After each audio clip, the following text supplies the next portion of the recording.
and stronger na daw ngayon si Jack Roberto na feeling blessed sa mga nangyayari sa kanyang buhay. Mga kaibigan daw ang ilan sa kanyang mga nasasandalan, gaya ni Kylie Padilla na love team niya sa upcoming afternoon prime series na My Father's Wife. Ichichika yan ni Aubrey Carampel. Hindi lahat ng maganda.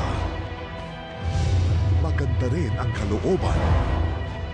Love, family, friendship, and betrayal. Dito iikot ang kwento ng upcoming Kapuso Afternoon Prime Series na My Father's Wife.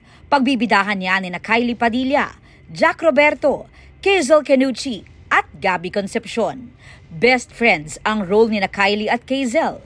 Pero paano kung bestie mo magiging mother-in-law mo? Si Gabby na first time nakatrabaho ang Young Kapuso Stars, hanga sa aktingan. Yung pag nagkikita kami sa set, we try to break the ice. And hindi naman ganun kahirap kasi ano naman sila, madaling kausap, madaling pakisamahan. Ayan, makwento. Ang saya niya maging dad sa isang show. Also off-screen, ang saya din niya kasama kasi makulit din makulit din. Tsaka pag nakipag-usap siya, akala mo kaedad mo lang din. Mabibigat daw ang mga eksena nila kaya nakatutulong daw na komportable sila sa isa't isa on set. Lalo na kay Kylie at Jack na may mga kinunang intimate scenes.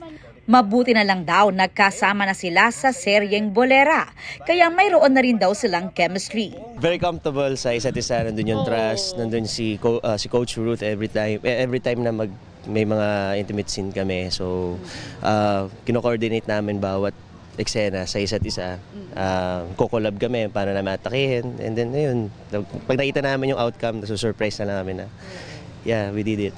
Pag-amin naman ni Kylie, naranasan na niya ang betrayal. Pero hanggat maaari, di raw niya ginagamit ang personal na karanasan para sa karakter. In this show, I'm trying something new while yung character lang yung pinaghuhugutan ko. Although, of course, I know what it feels like. Pero as much as possible, character lang yung tinatry. It's a different approach to the craft. Si Jack naman na galing sa breakup nang magsimula ang project ay better and stronger daw ngayon. Isa rin daw si Kylie sa mga kaibigan na lagi raw nagbibigay sa kanya ng suporta.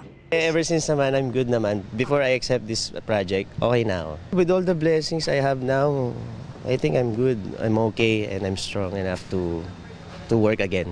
Aubrey Carampel, updated sa Showbiz Happenings.